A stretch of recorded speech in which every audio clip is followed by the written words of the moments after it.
લાઈવમાં આપ તમામ દર્શક મિત્રોનું સ્વાગત છે। હું છું આપની સાથે રિપોર્ટર યાસીન ભાભોર। આજના મહત્વના સમાચારની વાત કરીએ તો વિશ્વ પર્યાવરણ દિવસ નિમિત્તે ફતેપુરા ખાતે ગ્રામ સભા યોજાઈ। આજે તારીખ 5 જૂન 2026 રોજ વિશ્વ પર્યાવરણ દિવસ નિમિત્તે ફતેપુરા ખાતે ગ્રામ સભા યોજવામાં આવી હતી, જેમાં સિંગલ યુઝ પ્લાસ્ટિકનો વપરાશ ઘટાડવા તેમજ પ્લાસ્ટિકના પ્રતિબંધ તેમજ વરસાદી પાણીના નિકાલ બાબતો સહિત ગામના વિવિધ પ્રશ્નો અંગે ચર્ચાઓ અને વિચારણાઓ કરવામાં આવી હતી। આ ગ્રામ સભામાં ફતેપુરા ગ્રામ પંચાયતના ચૂંટાયેલા હોદ્દેદારો, અધિકારીઓ, કર્મચારીઓ તેમજ મોટી સંખ્યામાં ગ્રામજનો ઉપસ્થિત રહ્યા હતા। તો ચાલો દર્શક મિત્રો, આપણે આ વિડીયોમાં નિહાળીએ ફતેપુરા ગ્રામ પંચાયતની ગ્રામ સભાના જીવંત દ્રશ્યો। લોકો દેખીને મોઢા મારવાની કે બધા લોકો ઝઘડા કરવા આવે, લોકો દેખીને લોકોનો ગામનો વિકાસ કરવો તો ગામમાં હાજર રહો। ગામવાળા બોલવા તૈયાર નથી। વાત તો તમારી વાત સાચી છે। આજે વર્ષોથી ગામવાળા બોલવા અમને કેવા તમને હું અમને કેવા કે આ વસ્તુ અરે તમે ચાલો ને અમારે હાથે પાણી આપણે ચેક કરવાના ભાઈ અમારે શોપિંગ સેન્ટરનો એક પ્રશ્ન મૂક્યો, તમે અહીં ઠરાવ કરાવશો, બધું કરશો। આજથી આ શોપિંગ સેન્ટર મારા જ વખતે બન્યું છે 25 વર્ષ પહેલા। એ વખતે એક દુકાનની કિંમત 2.5 લાખ 3 લાખ જાય, એની આજે કિંમત કેટલી થાય ગણો તમે? પ્રશ્ન તમારો એ છે કે એને ભાડે દીધું અને ગમે તે કર્યું, એનું કોઈ નામ અમે આજ સુધી એનું નામ અમારા ચોપડે પર ચેન્જ નથી। અને 5 રાખી એટલે 25 રાખી એના પછી મારી બોડી પેલ 2 વખત એના ઠરાવ કર્યા છે। એ લોકોના નામે છે દુકાનો, કોઈનું ભાડું હજી બાકી નથી।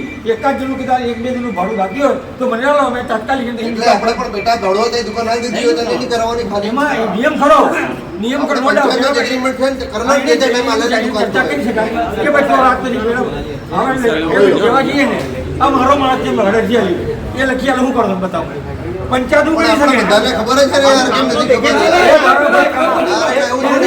ખબર ગામે એવું તમે આખા ગામમાં નાખો છો આ ગટર કાઢવી જોઈએ, આ ગટર કાઢવી જોઈએ, આ ગટર કાઢવી જોઈએ, કઈ ગામમાં ગટર? આ ગટરનું પાણી ક્યાં કાઢશો તમે? તમે રજૂઆત પહેલા એ કરો અગાઉ, આ ગટરનું પાણી ક્યાં કાઢશો? કાલિયા વરુડા વાળા 25 જણા આવ્યા, આ તમારા ગામનું ગંદુ પાણી અમે નહીં આવવા દઈએ, એ કોણ કાઢશે? અહીં ના પાડે, અહીં ના પાડે। હા તમે આજે અમને આ પાણી ધામરા પહેલા ખેતરમાં જાય, એ ના પાડે। તારે એમ કહે છે કે મારે નથી કાઢવા દેવું, તો ગામ કરો મારી વાત સાંભળ છે તમે ગામના 25 માણસો 50 માણસો માંડી લો, કલેક્ટર રજૂઆત કરો, ડીડીઓ કે રજૂઆત કરો, એટલે અમારા ગંદા પાણીનો નિકાલ ગામમાં તમે કરીએ, પણ આ કાઢવાનું કઈ અમારે? ચલો આજે અમે મને ગટર નહીં બનાવી દીધી, ખબર તમને 5 વર્ષ પહેલા નહીં બનાવી દીધી। પરમદાડા કચરો પરમદાડા 10 જણ આવ્યા, આ જડ્યાનું પાણી નહીં જાય, અમારા જે નહીં જાય, મેં હાથ જોડ્યા, તો તમે દિવાળી સુધી અમને કાઢવા દો।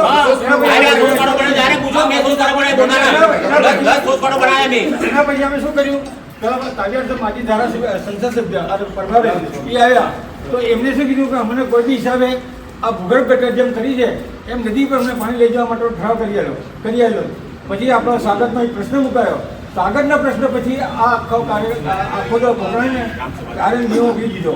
ટૂંક સમયમાં આ પાણીને કાઢવું એના માટે ગામજનો ચડે એક કદમ તમે કહેતા તો 50 જણનું ડેલિગેશન લઈને આપણે કલેક્ટર એક દિવસ નક્કી કરો, આપણે જઈએ તમે પાણી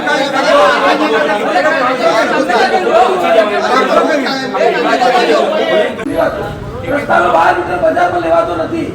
ફતેપુરાનો રાજમાર્ગ 5 રોડ ગણવામાં આવે, તમે તમારો જૂનું જે બી રજીસ્ટર કે એના ચેક કરી જોજો, પછી 12 મીટર કાઢો, 15 મીટર કાઢો।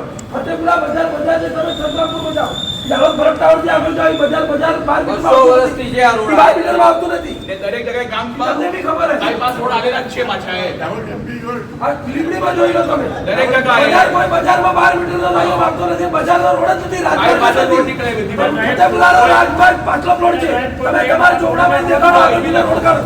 આપના સરપંચ ઉડાય આ મીટર રાજમાર્ગ કયો છે, એટલે બજારની અંદર 12 મીટર આ તમને લાગે 12 મીટર એ ભાઈ ગામના હિત માટે કરે